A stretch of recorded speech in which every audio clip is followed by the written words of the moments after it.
The good thing is, in English weddings, there's a long-standing tradition of very long speeches that go on for quite some time. So over the next 40 minutes or so, I hope you'll so make sure you've got a drink, make sure you're comfortable, and settle back.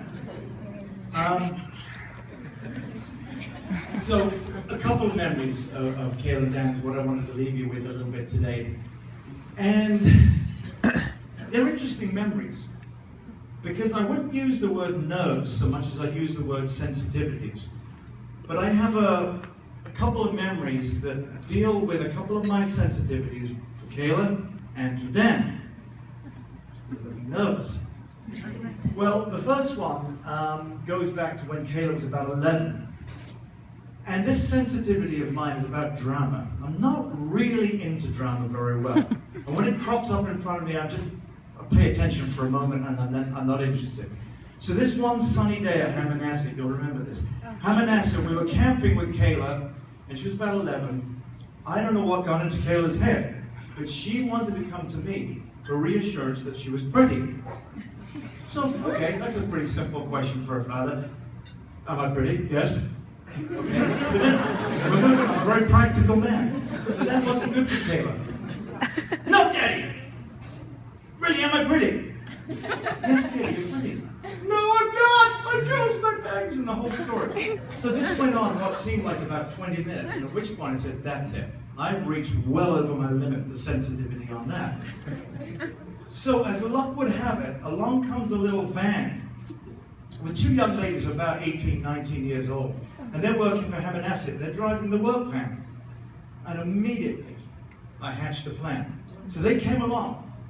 And as you do, I kind of stood out in front of them, raised my hand. Now, of course, they did what any good Hammonasset worker would do, is they stopped and got out of the van. Yes, sir, can I help you? Yes, I need your help. Well, years of training, years of preparation for this kicked in. They leapt out of the van. They said, yes, what can we do to help? Kayla's right beside me. I said, can you tell me if my daughter's pretty or not? Because I really just don't know. So Kayla is dying a horrible death right next to me. This is the natural thing to do, to get an answer. So of course they said the right thing. They came over and said, yes, you're so pretty, you're so sweet, you're so lovely. Kayla, you're beautiful. There you go, and they might have added that too. So I said, there you go, we're done. Now what's for dinner? And off they drove, and Kayla has never, I don't think, ever asked me how she looks since that moment. And then there's Dan. Well, the first time I met Dan, I never really met him. I never saw him. I heard him. Now this is my second sensitivity. Like a lot of us, I like to sleep. I like my beauty sleep. And so, when I first, quote-unquote, met Dan, it was about 1 o'clock in the morning.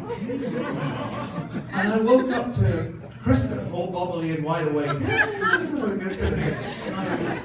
all I heard was this deeper voice saying, I'm sorry, I'm so sorry, I'm so sorry, I'm so sorry. Now, I'm thinking, what is this?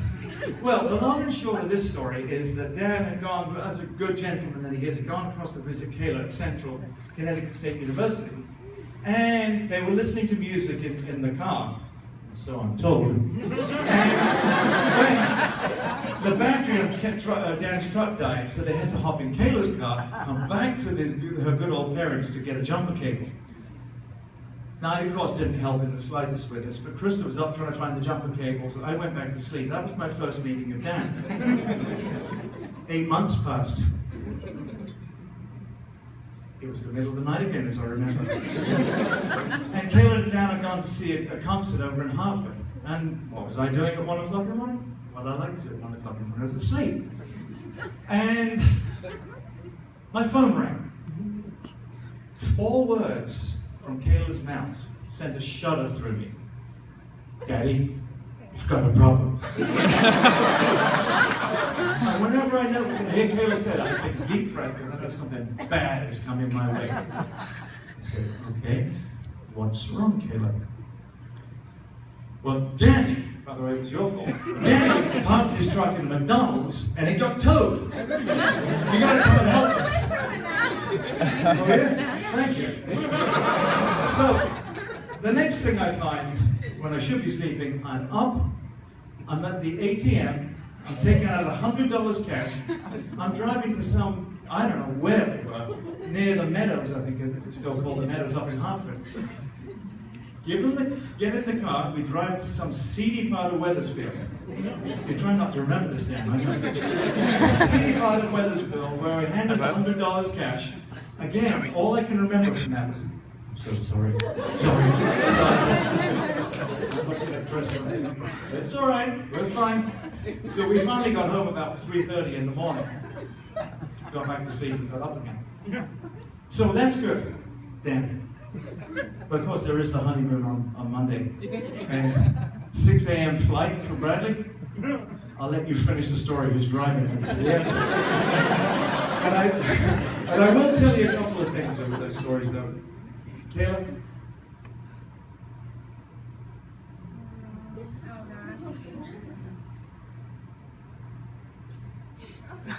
What is he doing?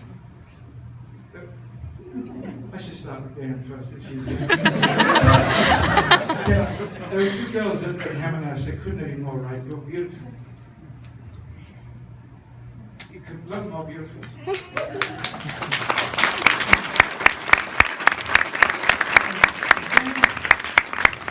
You can wake me up any time of the night. Anytime. Be happy to help. So, with that said, would you join me in, you're still awake, join me in raising your glasses and to wish us a great and fantastic life. Kayla and Dan. Cheers. I bet the No, you don't want to break the Thank you.